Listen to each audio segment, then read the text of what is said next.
जय हिंद दोस्तों, स्वागत है आपका हमारे यूट्यूब चैनल में। आज हम बात करेंगे जो बिहार में जो बीपीएससी टीचर का जो रिजल्ट आ रहा है उस पे। देखिए, जो इस रिजल्ट के साथ बहुत सारी चीज़ें ऐसी हैं जो मेरे मन में चल रही हैं और उसे मैं आपके सामने रखना चाहता हूँ। एक बार सोचिएगा जरूर आप सब मेरी बातों पर। सबसे पहले मैं उन सबको बधाई देना चाहता हूँ जिनका रिजल्ट में नाम आ गया है। आप सब सेलिब्रेट करिए अपनी खुशी को और अपना डॉक्यूमेंट वेरिफिकेशन, जो डॉक्यूमेंट का गाइडलाइन है उसके अकॉर्डिंग आप सब लेकर जाइए। आपने जितने डॉक्यूमेंट्स ऑनलाइन फॉर्म भरते समय दिए थे उन सब के मूल प्रमाण पत्र ले लीजिएगा, फोटो हो उसका भी, ठीक है। और उसके बाद जो बीपीएससी पर आपने डॉक्यूमेंट अपलोड किया था उसकी वेबसाइट से जाकर आप उस डॉक्यूमेंट को पुनः प्रिंट कर लीजिएगा, जो कि बीपीएससी के वाटरमार्क के साथ आएगा, ठीक है। तो आप उसे लेकर जाइए काउंसलिंग के लिए। हर जिले में जो सेंटर बना है वहाँ पर आपका काउंसलिंग होगा, तो आप वहाँ अपना काउंसलिंग करा सकते हैं। अब बातें हैं मुद्दे पे। आज शाम को अतुल प्रसाद सर का इंटरव्यू हुआ। शाम को मत कहिए, दिन में कहिए, दोपहर के आसपास हुआ। इस इंटरव्यू में बहुत सारी बातें कही गई, बहुत सारी बातों को उलझा कर रख दिया गया, जैसे पीआरटी के लेकर। देखिए, दो चीज़ें हैं। पहले ही आप जानते हैं कि बीपीएससी ने, सबसे बात कर लेते हैं, हम पीआरटी को बाद में रखते हैं। सबसे पहले हम आपको बता देते हैं कि 9th 10th और 11th 12th इसमें जो रिजल्ट आ रहा है उसके बारे में आप जानते हैं कि नंबर से कम रिजल्ट आ रहा है, मतलब जितनी वैकेंसी थी उस वैकेंसी से कम रिजल्ट है। 11th 12th पता है एकदम से कम है। लेकिन इसमें आप लोग एक चीज़ नहीं देखे कि एक सवाल के जवाब में कहा गया कि एक ही व्यक्ति माध्यमिक और उच्च माध्यमिक दोनों में आया है रिजल्ट। अब बताइए, एक तो आप सीट से कम रिजल्ट लेकर आए।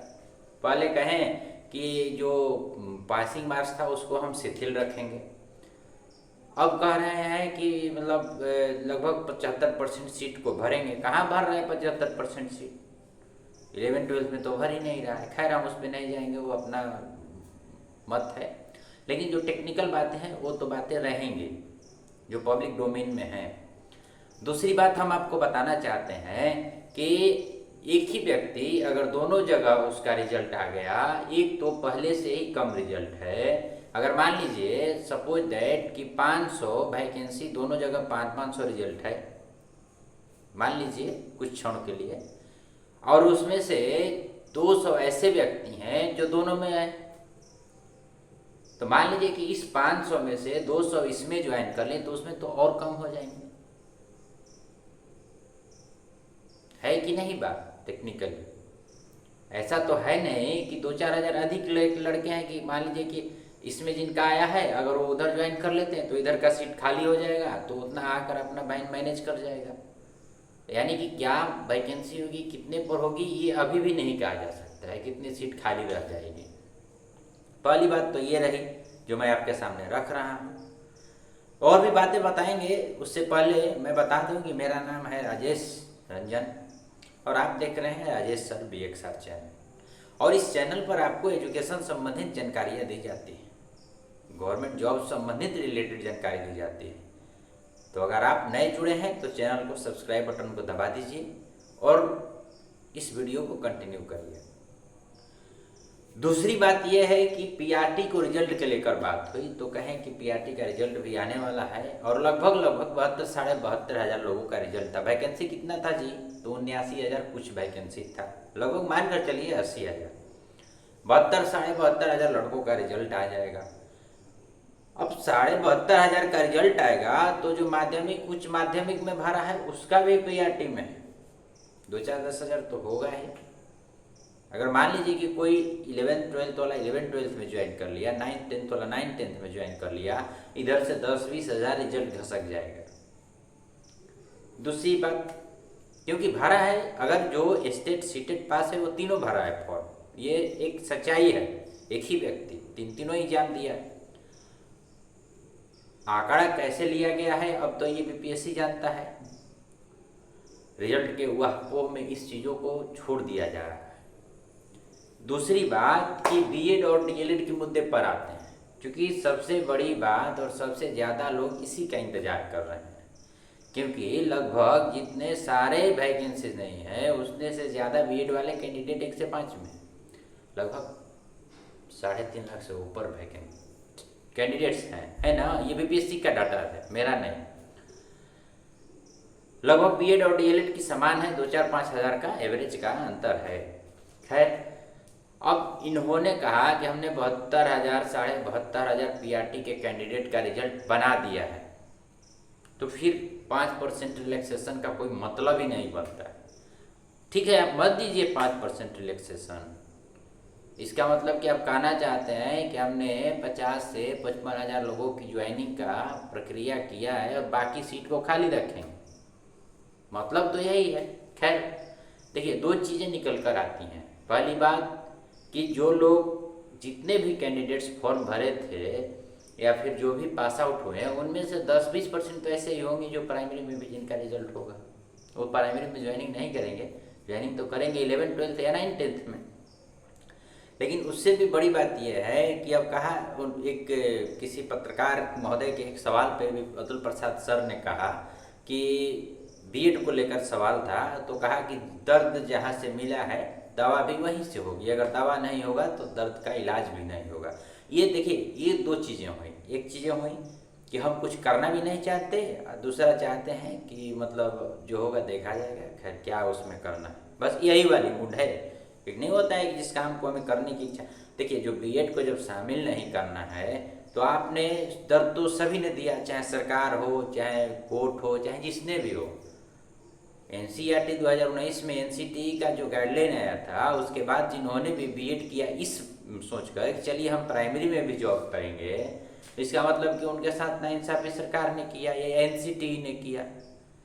तो क्यों भुगते केवल ये जो बीएड किए हुए निर्दोष अभ्यर्थी हैं, वो क्यों ना वो अधिकारी भुगते जो 2019 में उस लेटर को जारी किया था, क्यों ना उस संस्था भुगते जिसने 2019 से लेकर अब तक इस केस को चलने दिया। खैर वो तो कोर्ट का मामला है, अब हम कोर्ट पर कुछ सवाल नहीं करना चाहेंगे, क्योंकि कोर्ट हमारा निष्पक्ष, कोर्ट न्याय वही देता है जो उसके सामने साक्ष्य होता है। साक्ष्यों को किस प्रकार रखा गया वो तो कोर्ट जाने, खैर वो बात अलग है। दो बात दूसरी है, दूसरी बात ये है कि जब हम, आप कह रहे हैं कि हम 70,000 रिजल्ट बना दिए हैं, मान लीजिए कि 10 दिन बाद 15 दिन बाद अगर बाई चांस अगर ऐसा हो गया कि सुप्रीम कोर्ट ने कह दिया कि नहीं आपको बीएड को भी शामिल करना है, तो नए सीट कहाँ से लाएंगे आप? कितने सीटों पर वैकेंसी करेंगे बीएड वालों? 10,000, 15,000 या 20,000? ये चीज़ें नहीं रखा गया पब्लिक डोमेन में। पहले कहा गया था कि जिस सीट के हिसाब से जिस रेशियो के हिसाब से कैंडिडेट का नंबर है, उस रेशियो के हिसाब से रिजल्ट जारी होगा और उसी रेशियो के हिसाब से सीट को रिजर्व रखा जाएगा बीएड के लिए। ये अतुल प्रसाद सर का ही बयान है प्रेस कॉन्फ्रेंस में एग्जाम के बाद, आप लोगों को याद होगा। किसी पत्रकार ने उस पर सवाल भी नहीं उठाया, क्योंकि रिजल्ट की इस वह पोह में हम कहीं ना कहीं छोटी छोटी चीज़ों को छोड़ देते हैं। दो तीन चीज़ें हैं। देखिए, हम किसी के पक्ष या विपक्ष में नहीं है, डीएलएड वालों के लिए भी नहीं है, बीएड वाले के लिए भी नहीं, लेकिन जो फैक्ट है, जो तथ्य हैं, उन्हें कैसे झुठलाया जा सकता है? फैक्ट तो यही है।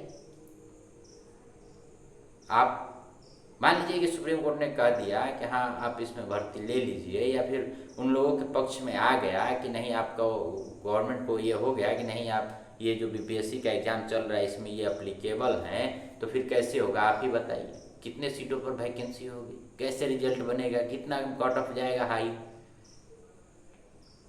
कम से कम उतना दिन तक तो वो रेशियो रखना चाहिए था। आप डीएलएड का मेरिट बना लीजिए, मेरिट बना कर रख लीजिए, अगर बाई चांस इन लोगों का कैंसिल हो जाता है तो आप उन लोगों की भर्ती कर दीजिए, कोई दिक्कत नहीं। लेकिन जब तक कोर्ट में केस है तो उतना सीट आपको रिजर्व रखना चाहिए था। और लेकिन रहेगा जरूरी, हम जानते हैं, खाली रहेगी, इसे अगली बहाली में जोड़ा जाए या तीसरी बहाली में जोड़ा जाए वो अलग की बात है। खाली तो सीट जाएगी ही जाएगी, 15-16 हज़ार सीट तो मामूली तौर पे खाली जाएगी, ये लिख लीजिए, आज मैं आपको बता रहा हूँ। तो ये 2-3 बातें हैं जो कि मैं आपसे शेयर करना चाहता था। और बाकी कट ऑफ की बात कर ले दोस्तों, तो देखिए कट ऑफ बहुत ज़्यादा नहीं जाने वाला है पीआरटी में भी, क्योंकि कट ऑफ ज़्यादा जाता तो ये सीटें फुल हो गई होती, जितनी वैकेंसी है उतनी रिजल्ट आ गया होता, लगभग 80,000 के आसपास।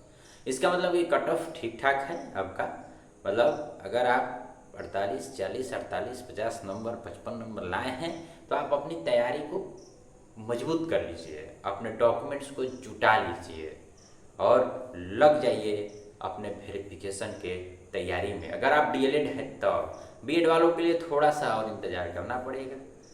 खैर देखिए, तैयारी सब अपने का रखें, कब किसे लड़ना पड़े कौन जानता है कि नहीं। तो तैयारी सब लोग रखिए और आशा करते हैं कि जो भी होगा आगे बहुत ही अच्छा होगा। और हमारी बातें अगर आपको अच्छी लगी होंगी तो भी धन्यवाद, और नहीं लगी होगी तो भी धन्यवाद। तो चैनल को सब्सक्राइब कर दीजिएगा और वीडियो को लाइक जरूर कर दीजिएगा और कमेंट में ज़रूर बता दीजिएगा कि जो हम कहें वो सही है या नहीं। अगर सही है तो बता दीजिएगा, नहीं है तो भी कह दीजिएगा। तब तक के लिए लेते हैं नमस्कार, विदा, और मिलते हैं किसी नए वीडियो में। धन्यवाद।